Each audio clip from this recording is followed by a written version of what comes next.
agree with the family. I hope you die in prison as well. You know, and if this was a death penalty state, you'd be getting the chair. And I'll tell you point blank, I have not 1 ounce of remorse for Treesan's death. This is Jeremy Christian, who was arrested for the murder of 2 men on a Max light rail train in Portland, Oregon. In May 2017, Christian stabbed and killed 53-year-old retired Army officer Ricky John Best and 23-year-old Talisan Mirdan Namkai Mecha. He also stabbed 21-year-old Micah Fletcher, but he survived. What happens next is the moment where it all began. Christian was captured on tape screaming anti-Muslim and racist slurs at 2 black teenagers. His behavior didn't sit well with several passengers. They confronted him and barred him from the frightened teenagers who had moved to the back of the train.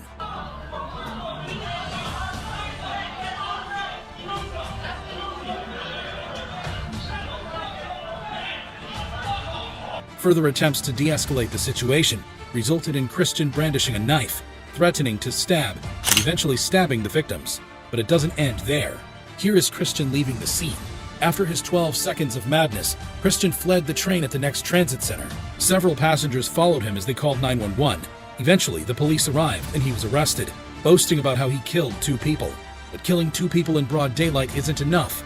It's what happened in court that left the judge and jury in disbelief. He was charged with 2 counts of murder and 1 count of attempted murder. Not only did he show no remorse for his actions, he threatened to kill one of the relatives of a victim in court. During the trial, one of the victim's relatives read a victim's impact statement. This is Christian's response to the statement.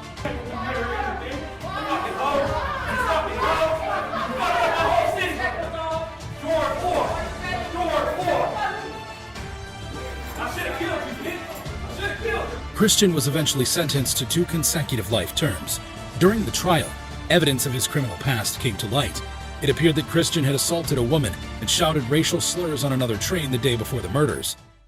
Oh, looks like we got a Christian or Muslim bus driver. I'll stab you too. He was a self-described white nationalist and a far-right extremist. The judge added 25 years to his 2 life sentences for these other charges. However disrespectful Christian was, it was not as disrespectful as Randall Moore. And I'll tell you point blank, I have not 1 ounce of remorse for Treesan's death. We take you to Polk County Courtroom, where Randall Moore is facing trial for the murder of his ex-wife, Therese Ann Marie Lynch. In November 2011, Moore kidnapped, sexually assaulted, and killed Lynch. It all began when Lynch left Moore and filed a protective order against him. But Moore wasn't a man that let go easily. He kidnapped Lynch and set up a hostage situation.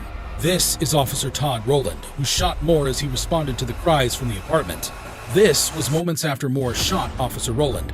Fortunately, he survived the shooting. In a phone call with 911, Moore explains why he murdered his wife. You want me to tell you something? Well, you tell me whatever you want. I wanted you to hear this. Okay. So I'm telling you, all I wanted was my son. I just wanted to see my 7-month-old baby. That's all I cared about. Eventually, the police were able to breach the house and arrest him. Moore nodded when Judge Joel Novak confirmed that he had been found guilty on all charges. The court doesn't allow me to punish you any more than I'm doing now. If I could, I would. The judge allowed the victim's family to read their victim impact statement. What happens next is one of the most disrespectful moments that have ever happened in a court of law, as Lynch's mother took to the stand and read a sorrowful statement. But Moore got in a few words. Listen as Moore interrupts Lynch's mother's victim impact statement. He hated you. You're a loser. But Moore wasn't done. When he was allowed to address the court, he showed no remorse for his crimes. And I'll tell you point blank, I have not 1 ounce of remorse for Treesan's death. He told the victim's families so. Moore also tried to justify his crimes. The only semblance of an apology from him was to Officer Todd, whom he shot. Okay, 303 Adam's been hit, officer down. However, Judge Novak had the last word. He berated Moore for his evil behavior and expressed shock at such a level of heartlessness. The court doesn't allow me to punish you any more than I'm doing now. If I could, I would. In the end, Moore was sentenced to 3 life sentences for the murder of Lynch and 25 years for shooting police officer Rowland. That is so many years to spend behind bars. But is it as bad as life sentences without the possibility of parole? That was the case of Camilla Gamet. This is Camilla Gamet. The 31-year-old is in court for the murder of her 38-year-old boyfriend, Marcel Hill. The couple lived together in Michigan, and in May 2018, Gamet attacked her boyfriend in a rage. She smashed the entire apartment and used several items as weapons. The court heard that when the police arrived following calls from the neighbors, Hill was dead and Gumet was covered in blood. They recovered a bloody frying pan, a knife covered in blood, and a smashed floor lamp. Prosecutors said that she stabbed her boyfriend multiple times with a knife. We have no choice but to send her where she will also die. But Camille wasn't finished there. Wait till you see how she defended her actions in the courtroom. During the trial, Gumet claimed that she thought that her boyfriend was an assailant or intruder, and that she stabbed him in self-defense. The defendant's story didn't stand up to scrutiny because she would have recognized the boyfriend or his voice. Gumet's version of the event could have convinced the judge if Hill had sustained 1 or 2 stab wounds. However, the evidence presented in court showed that Gumet stabbed Hill 12 times and hit him continuously with a frying pan. You stab, you stab, you stab, you stab, you stab until he was dead.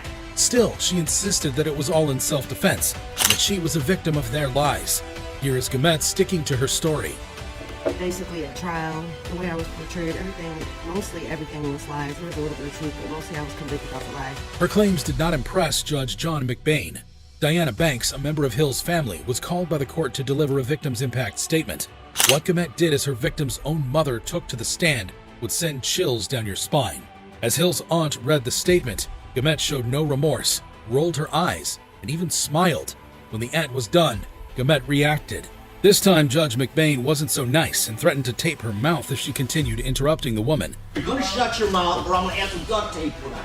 Well, All right, we'll wait here for a moment till we can get her quiet. The threat didn't stop Gumet. In the end, court officers could not find duct tape, and Aunt Diana was able to finish her statement, but Gumet's behavior has already angered the prosecutor. Before she was handed her sentence, Judge McBain told her what he thought about her and the crime she committed. I agree with the family. I hope you die in prison as well. You know, if this was a death penalty state, you'd be getting a chair. The court considered her history of domestic abuse, and Gumet was sentenced to life imprisonment without any possibility of parole. It only gets more disrespectful from here, and also with a similar sentence, we have Keith Allen Ferguson. This is 40-year-old Keith Allen Ferguson, who police said killed his wife, Tiffany Ferguson, and father-in-law, James Weber, in November 2014. Ferguson, who is from Kalkaska County, Michigan, is charged with 12 felony counts, which included first and second-degree murders and kidnapping. 42-year-old Tiffany Ferguson has moved to end her 17 years of marriage with Keith Ferguson. During an argument about the divorce, Keith assaulted Tiffany, shot and killed her as their 4 kids watched. Unmoved, Keith drove the kids to Tiffany's parents' house, where he fatally shot Tiffany's father.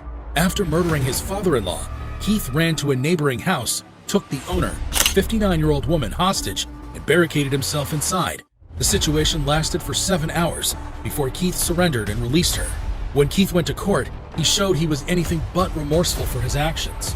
During his trial, Ferguson appeared bored by the whole court process. He frequently cursed the judge, court officials, and everyone present. Scan me? I'm not doing this in front of these stupid cameras, you inbreds. Before the judge delivered his sentence, Tiffany's best friend, Carla Seating, read the victim's impact statement. She noted that Tiffany had been living in fear of Keith and that she knew that Keith was trouble. Here, Keith revealed that he had no desire to see or communicate with his kids again. All right? Because of the respect and the safety of my children, I'm not saying nothing because they're going to see this. They don't need to hear that. Prompting Judge George Mertz to question his sanity. As part of a plea deal, Keith pleaded guilty to the murders of his wife and father-in-law, and the other 10 charges were dropped. He was sentenced to life imprisonment without the chance of parole. I'll see y'all in hell. Just when you think humans cannot get any more humane, we meet one of the most malicious cases ever, Ronnie O'Neill III. This is 29-year-old Ronnie O'Neill III. Ronnie is in court for the double murder of his 9-year-old daughter, Ron Nevaeh O'Neill, and 33-year-old girlfriend, Kenyatta Barron, in Riverview, Florida. On the evening of March 18, 2018, Ronnie fatally shot Barron and struck his daughter multiple times with an axe until she was no longer with us. Someone outside, and then I just saw my dad chase him. I threw it in the axe. And then he went in the garage, I followed him. He put me on the ground, and then he had his foot on top. I was laying my stomach, he had his foot on top of me. He stabbed Ronnie O'Neill IV, his 8-year-old son, and critically wounded him. On the night of the murder, Barron called 911 screaming before suddenly hanging up. Less than 10 minutes later, Ronnie called 911, claiming to be attacked by white demons, and accused Barron of trying to kill him. He then gave his home address, but Ronnie didn't stop here. Believing they were all dead, Ronnie poured gasoline into the house and set it on fire. Fortunately, his son was able to escape with burns and stab wounds. Detective Mike Blair attended to him and ensured he was taken to the hospital. Luckily, he survived. After setting the house on fire, Ronnie fled, but the police were able to catch up with him, and he was arrested. If you thought someone that did such heinous crimes would try to act pleasant in front of a judge and jury who have his future in his hands, let this change your mind. Ronnie's trial began in 2021. He insisted on representing himself and was psychologically cleared to serve as his attorney. What happens next is hard to hear. During the trial, Ronnie cross-examined his son, who had fully recovered from the stab wounds and burns Ronnie inflicted on him, and is testifying as a witness for the prosecution. I hurt you that night of this incident? Yes. I did. And how did I hurt you? You stabbed me. His son told the court the events surrounding the night of the tragedy. However, Ronnie claimed that his son had lied about the events and insisted that the recording the prosecution submitted as evidence was forged. Initially, Ronnie claimed that he was acting in self-defense and filed motions, but the judge rejected it. Ronnie was found guilty of 7 charges against him, including 2 counts of first-degree murder, 2 counts of aggravated child abuse, and 1 count of attempted first-degree murder. But he didn't put it to rest then. After his sentencing, Ronnie admitted that he wasn't sorry for his crimes.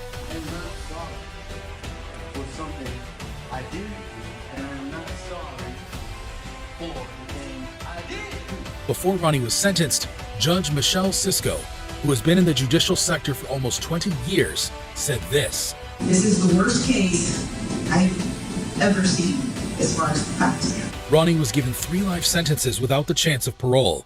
If you thought these cases were disrespectful, watch this. I was crying, Daddy, Daddy. When I woke up, the whole house was in smoke.